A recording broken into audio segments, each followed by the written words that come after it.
Just a few hours ago, I was up the road at Mizzou Arena where fans were going to the basketball game when they heard about the announcement of quarterback Kelly Bryant transferring to Mizzou. In the whole month of August, Columbia got 4 inches of rain, which looks like this. According to Westhoff, the night before he got to Hawaii, they got 20 inches of rain, which is almost to the top of this tire.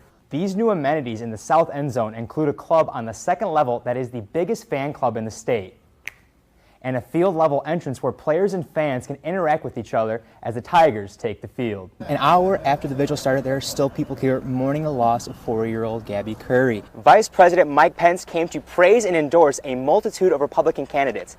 He also talked about how Attorney General Josh Hawley will continue to fight for Missourians if elected into the U.S. Senate. Now, what Byrd has agreed to is to make sure that not too many of its scooters are on the same street corner, and to make sure that none of them are on the ground getting in the way for walkers.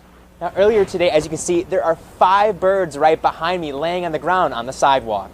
Now, before President Trump was even in this building, he announced William Barr as his next Attorney General. This comes just a month after Matt Whitaker was announced acting Attorney General to replace Jeff Sessions. President Trump made the announcement earlier today that William Barr will be his new Attorney General. Barr served as Attorney General under President George H.W. Bush. He demonstrated an unwavering adherence to the rule of law, which the people in this room like to hear. Acting Attorney General Matt Whitaker was in Kansas City today to congratulate William Barr. Bill is supremely qualified, highly respected at the Department of Justice, and will continue to support the men and women in blue. When President Trump made it into Kansas City, he talked about protecting law enforcement through Project Safe Neighborhoods. We increased funding for Project Safe Neighborhoods to $50 million this year, and we're asking Congress to add an additional increase for next year that will happen. And how he wants to reform the current prison system. We all benefit when those who have served their time can find a job, support their families, and stay the hell out of jail. Right? The president also told the people about his meeting with the Chinese president in Argentina. President Xi agreed to criminalize and make all fentanyl in China controlled, meaning it's a controlled substance. His final focus was he wanted to protect law enforcement and citizens in the United States. He says this is hard to do with issues at our borders.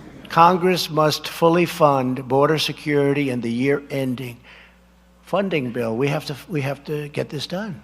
Trump raved over the job law enforcement is doing for the nation. He says law enforcement is the sole reason Americans feel safe. You are the ones making America stronger and prouder and safer. Now, Barr will not be able to become Attorney General until the beginning of next year. William Barr also wrote an op-ed piece in the Washington Post praising President Donald Trump for firing FBI Director James Comey.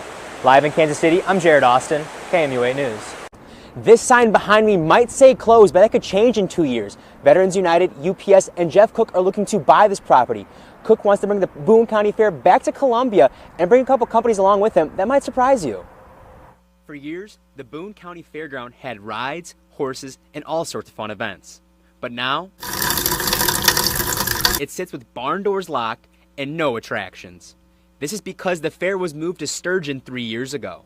The fair is something truly unique. I think it's that way for every fairgoer. Sam Horn has lived in Columbia for 37 years and can remember his first Boone County Fair. I remember going out and it was, my first demolition derby ever as a child. It was the noise, the crowd, the cars, the drivers, the excitement. It was fantastic. But the fair has lost its touch for Horn since moving to Sturgeon. After the first year it was out there, we tried to go to the demolition derby with my kids and wound up having to sit on torn cardboard boxes from 12 packs of beer and soda. JC Events owner Jeff Cook is looking to take advantage of what he thinks is a good situation. And this time they put it out, it's up to a 50-year contract. A contract he sees as a possibility to bring the fair back to Columbia. Central Missouri Event Center, you couldn't ask for a better location. Included in his plan are Veterans United and UPS as partners to better the community. Coming back to Columbia is all Horn wants from the fair. Seeing it out there at the Boone County Fairgrounds, it was the demolition derby and the grandstands. It was huge to me. Veterans United did say they look forward to the bidding process with Boone County on this location. Live in Columbia, I'm Jared Austin, KMUA News.